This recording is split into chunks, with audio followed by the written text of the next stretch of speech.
Welcome to Hi Channel. Today, let's go together to the St. Louis Forts and Châteaux National Historic Site located in Old Quebec City. This place is packed with history. Picture this: beneath the Dufferin Terrace, you'll find what used to be the heart of colonial Quebec from 1620 to 1834. This place was where the French and later the British governors lived and ran things. It all started with Samuel de Champlain, who built a wooden fort here in 1620 to protect the colony. Later, Governor Frontenac replaced it with a stone chateau in the late 1600s. This fort and chateau went through a lot. They were attacked, rebuilt, and expanded many times. Notably, the British laid siege to it in 1690 and then took over after the Battle of the Plains of Abraham in 1759. When the British took control, they kept using the chateau. They made some changes, and it became even grander before it was destroyed by fire in 1834. Today, the site is an archaeological treasure trove. You can walk among the remains of the old fortifications and see the foundations and artifacts from both the French and British periods. There are interactive displays and panels that tell you all about the history and significance of what you're seeing. Guided tours offered by Parks Canada are fantastic. They share in-depth stories about the governors, military events, and everyday life in colonial Quebec. They also have educational programs and activities, making it a great spot for families. And let's not forget the location. It's beneath Dufferin Terrace, which is a popular promenade with stunning views of the St. Lawrence River in Old Quebec. The whole area is steeped in history, and the views are just beautiful. The St. Louis Forts and Châteaux National Historic Site is crucial for understanding Quebec's role in North American history. It shows how French and British heritage shaped the region and offers a fascinating glimpse into the past. It's a must-visit to truly appreciate Canadian history.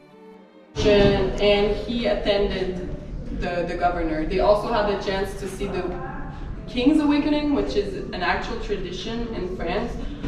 They go and they see the king wake up in the morning, and that makes their day, because you have to think about it, the king represents God, and who is better to lead us than God? So yeah, it was kind of this sort of dynamic going on here. He was the one to change the pot chamber, so where they did all their business, and they went and they threw it out in the St. Lawrence. So these were kind of like the dynamics going on here. They could also do stuff, a little bit of cooking, but not too much, nothing messy, so like tea, jam, kind of get the idea.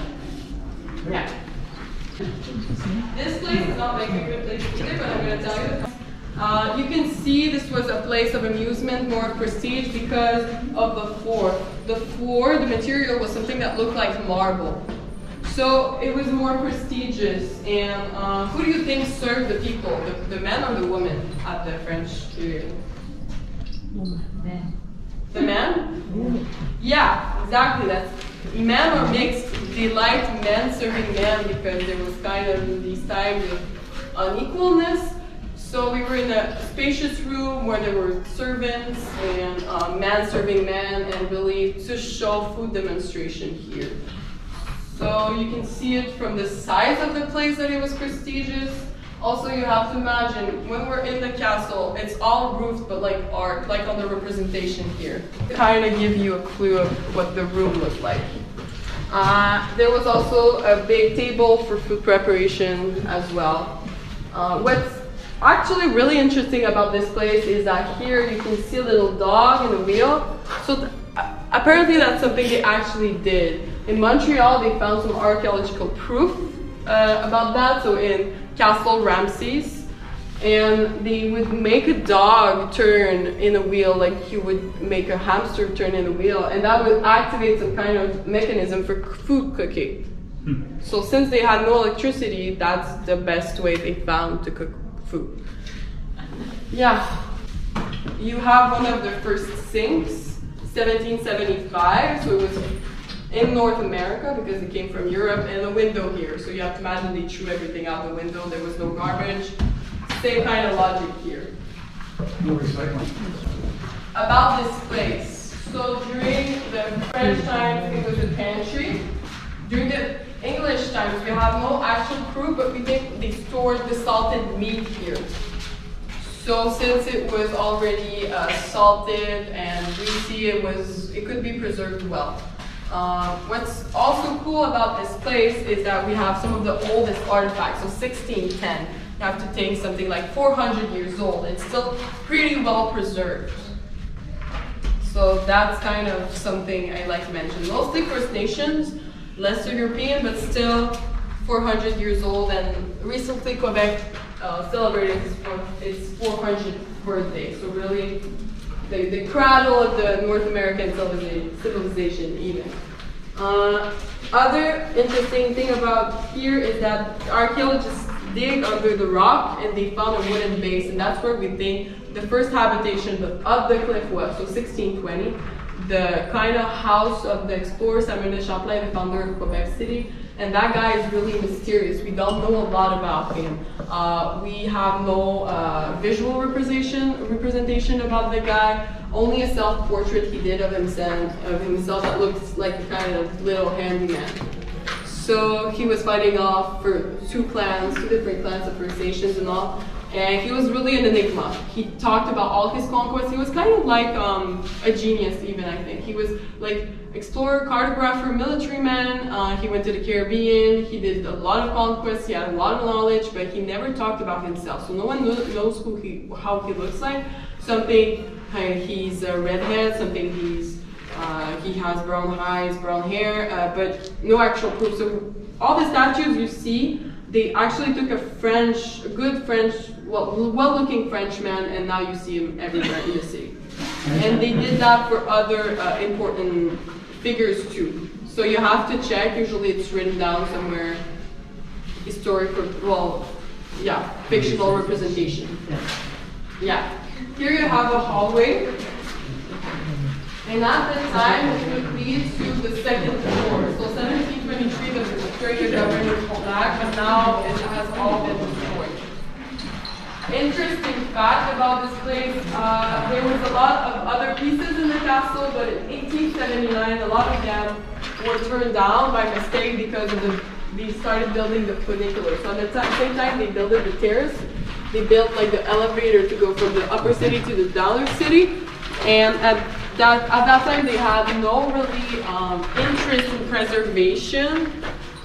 So what happened was, today we're kind of bad, but we can't do anything about it. But there would have been a lot of other rooms there. It's only in 1985 that United Nations, you guys know what United Nations is?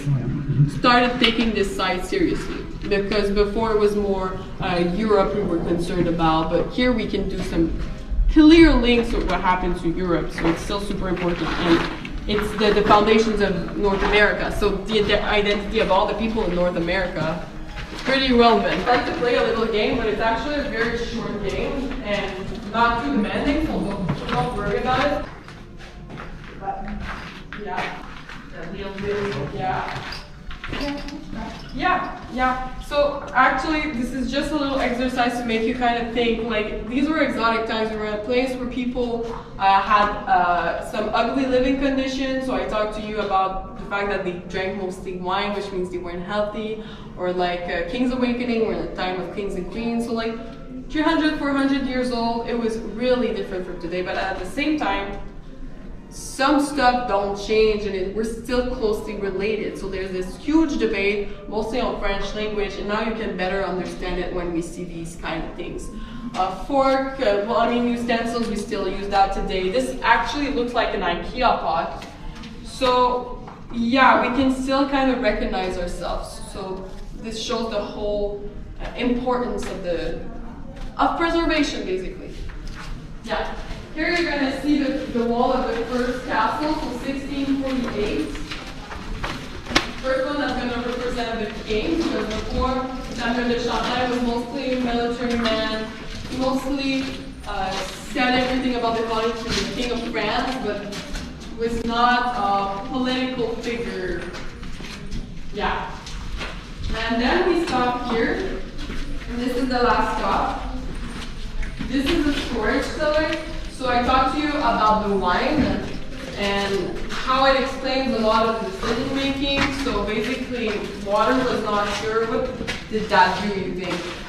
Well, in fact, they drank mostly wine and also not a lot of fruits, not a lot of vegetables. They did not have that knowledge. First Nations did have that knowledge because their culture, it was more about collecting fruits and vegetables and stuff like that, but Europeans, not so much, and they were new to the place. So you have to imagine a lot of wine bottles and not a lot of fruits and vegetables. It was very rare they did not really know how to gather them. So it impacted a lot of the decision making. Maybe if it weren't for that, we could have won the battle and we could have stayed French. Who knows? People, yeah, it was hard living conditions. They lived up to max 50 years old. So we're talking about a lot of generations here when actually it's really not that far away. And I think this place kind of explains this a lot. So that's why I stopped here to talk to you guys about that. And we can really see like the ruins, and this tour is about the ruins and the city. And I talked to you about the fact that it's United Nations. So this is a global agency that is for natural protection and historical protection. And I talked to you about 2 reasons why this city is protected. Do you guys remember? Nope. Okay, so that was my last question, my last quiz.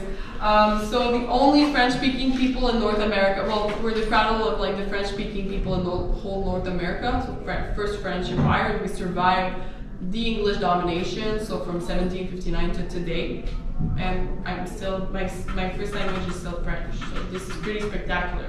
Other reasons is the fortifications. 40% of the city can be explained because of the military life here, and the fortifications explain that. So I talked to you about Frontenac in 1720. In the 1720s, they started building a wall in the city because of the invaders. So all the walls kind of explain the history of the city. Defense reason, defensive system. The only other fortified city is in Mexico. So in all North of America, we're pretty much alone. So that's pretty cool too, because Three Rivers had walls, Montreal had walls, and it was all torn down. So for the colonial period, we're alone to have kept the fortifications, which explains a lot about the defensive system, the ways, like if you go outside, you're still gonna see the cannons, you're gonna see some cannon holes too, like some little holes for the guns. You'll pay attention to that, but all the little details to kind of like kill or be killed, murder holes they're called. So you can still see the murder holes. There's some kind of bunkers in the citadel too. They're all still preserved there from the colonial times. So we're the only city that still has that. And that's pretty impressive because Montreal is no longer that, Three Rivers, but here it was really like the siege of the empire too. So think about that. Do you guys have any other questions? Great. Thank you very much. You're welcome.